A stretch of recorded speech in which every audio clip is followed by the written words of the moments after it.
So I think what we need is not a self-driving car. I think what we need is a self-driving life, right? And I believe that that's where we're going. I think what it's going to look like, instead of this, mind-driven world where it's stressful and external decisions and you're basically chasing success and happiness, I think that we're quickly going to move, and we are moving already, which is why we're seeing the technology change. We're moving over here to more of a spirit-driven lifestyle, where your focus is internal and you're thinking about fulfilling your desires, and you're trusting that whatever the higher power is for you, whether it's God or it's your higher self or it's the universe, that the universe has your back, and that the entire universe is conspiring to help you be happy and successful and have fun and passion and all these great things. Because when you believe that, you can let go, and you notice that, wow, happiness starts to find you. And it's really fun. Now, of course, like I said, anytime there's a change, there's going to be some obstacles that you have to overcome. And it turns out that these obstacles are the same as for the self-driving car. So first, you've got to learn how to trust. You've got to learn how to trust that if I give up controlling everything with my brain, I'm still going to get good results. And this is kind of scary. Like, I did this I'm always doing this over and over and over because I'm a strong mind guy, but I'm also a strong spirit guy. So I'm always trying to let go and find that balance. But there's been so many times where I said, I've been trying to figure it out. I'll give you a good example. When I was 40, I've been single for about 10 years. I was really excited about getting married and really wanted to be in the relationship with the partner of my dreams. And I've been thinking about it and trying to go to the places, like maybe she'd do yoga, so I'll go do yoga, Maybe she'd be in Sedona, I'll just move to Sedona, maybe I'll meet her there, right? So as my brain was trying to put me in the right situations, and then finally I got it. I was like, if I knew what I was doing, if I knew how to make a relationship that was right for me, I probably would have done it already. I've had plenty of time. Clearly, my brain does not know how to do this. And so I just gave up. And then I just said, okay, universe, if there is the right person out there for me, help. I give up. I can't do it. Just let me find this person. And it's really fun because that's when I met my wife, Hisami. And Hisami is right back here in the back. and even then, though, my mind, if I'd have just been using my mind, I couldn't have started that relationship because she's Japanese and I'm American. And it's not that's difficult, it's that she doesn't speak English and I don't speak Japanese. That's when we met. I knew, I'm like, my spirit's telling me it's the right person, but all I can say is konnichiwa. No, that's as far as we got.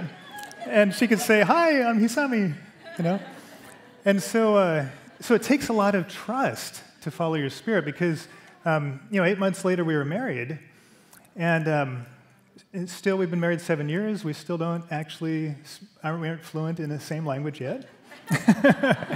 Unless you include energy as a language. We're fluent in energy. But it's beautiful, it's fantastic, it's perfect for me. But my mind never could have got me there, right? I had to go with a spirit-driven choice there. And you'll see the other obstacles too: shared intent, control, humility. You have to have all these things to let your spirit drive and balance out our strong minds, especially because our program is to follow our mind. Now, as you do this, what you'll notice is, if you're over here, this is the mind side, by the way. This is the spirit side. That's why I'm moving back and forth, right? So if you're in your mind right here, you're used to the fast lane looking kind of like this, right? You're in the lane, it's moving fast, you're going the same way everybody else is going. But the problem with this is there's always that other side that looks like this. Because if you're driving where everybody else is driving, there's going to be traffic, right? You're not going to go fast all the time. And when you switch over to this side over here into your spirit-driven life, what you'll notice is that the fast lane starts to look like this, right? And the reason why it's fast is not because you're driving fast, but because it's going to the place you need to go, right? So I'll say that again. It's not the fast lane because you're driving fast. It's the fast lane because it's going to the place you need to go, not the place everybody else is going. And you'll still hit traffic, but your traffic is going to look kind of like this, right? So this is New Zealand traffic. And So when you do hit traffic, things won't always go the pace you want, but when it doesn't work out, it's going to be kind of fun, right? If you get in this traffic jam, you're laughing, you're taking pictures. You're not angry. You're like, I can't believe it. Look at what happened. And so, that's what it looks like when you're in this spirit-driven life. It looks more like this. So I want to do a little exercise with you right now and kind of help you tune in and sort of find your spirit-driven life and just see if you can get through those obstacles of letting go. So just take a deep breath and close your eyes.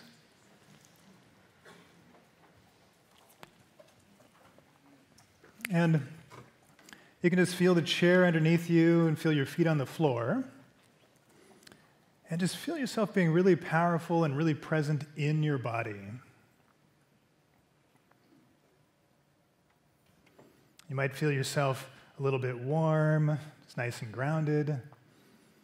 And then I want you to visualize that you are driving your car, and you're going somewhere where you need to get to, you don't have a lot of extra time, and you're not 100% sure how to get there. It's a new place, maybe. You're making decisions, and you're starting to hit some traffic. And then you remember, oh yeah, I've got this self-driving car. And so you just push the self-drive button, you tell it where you want to go. And just notice, how does that feel for you? Is it easy? Is it scary?